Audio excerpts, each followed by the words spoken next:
सरकार गण डिसाइड नहीं कर पा रहे कहां से स्टार्ट किया जाए। गणों की दृष्टि सबसे पहले भगवान शिव की जटाओं पर गई। काम दहन के समय क्रोध के कारण बाबा की जटाएं बिखर गई थी। गणों ने कहा इन जटाओं को समेटा जाए। पहले समेटते समेटते ऐसा समेट दिया कि जटाओं ने मुकुट का आकार लिया। जैसे मुकुट बना, एक गण ने कहा बस बस छूना मत अब इसको। दूसरा का पूछा कहां है, बोला टोपी के काम खत्म। यही दुल्हा सरकार का टोपी है। एक ने कहा अच्छा कितना बढ़िया टोपी दुल्हा पहन ले, दुल्हा जब तक मौर न लगावे तब तक दुल्हा कैसे कहलाएगा। मौर समझ रहे हैं ना। शंकर भगवान बोले मौर का है हो, बोले प्रभु बस एक रात एक बार उसको पहनना है। बोले अगले दिन बोले गंगा जी में विसर्जन। शंकर भगवान बोले देखो सावधान, जिसको मैं एक बार अपने सिर पे चढ़ा लेता हूं उसका कभी मैं विसर्जन नहीं होने देता हूं। इसलिए ऐसा मौर पहनाना जिसका विसर्जन न करना पड़े। अब ऐसा मौर तो मार्केट में मिलने से रहल।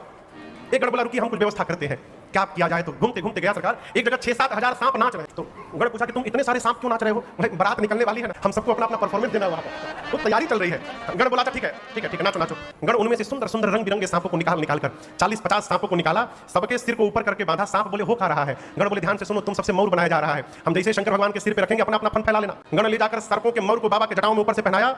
शंकर भगवान पूंछ हटाकर पूछे ही का है हो। गण बोले प्रभु यही आपका मौर है। शंकर भगवान के लिए कुंडल सांप का बना, हाथ का कंगन सांप का, बाजूबंद सांप का। लेकिन आपसे कहूं ये नहीं रहा था कि जौन मन किया वही सांप लेके लगा दिए। गणों ने एकदम मैचिंग का ध्यान रखा है, मिसमैच ना हो जाए सरकार। जैसा सांप करकोटक और कुल्की नाम के सर्प से भगवान शंकर का कुंडल बना, क्यों दोनों जुड़वा भाई जैसे थे बिल्कुल। कंबल और अश्वतर नाम के सर्प से कंगन बना हाथ का। शंख और पद्म नाम के सर्प से बाजूबंद बना।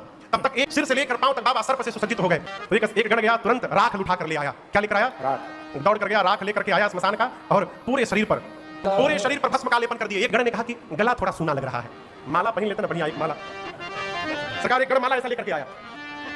शंकर भगवान बोले कि वहां तक टिक जाएगा ये। एक गण ने कहा शंकर भगवान से प्रभु यदि आपकी आज्ञा हो तो हम एक माला बनाना जानते हैं जिसकी लाइफ टाइम गारंटी है, वो कभी मुरझाएगा ही नहीं। बाबा बोले वही बना कर लाओ। दौड़ कर गया स्मशान, वहां से 40-50 खोपड़ी उठाया, मुंड और लाकर एक लंबे सांप के भीतर सभी खोपड़ियों को डाला। सांप के सिर पूंछ को लेकर के बांधा, अब बाबा के गले में लाकर पहना दिया। कहा बाबा देखिए एक बार देखिए कैसा हंसता हुआ नूरानी चेहरा है, कभी नहीं मुरझाएगा।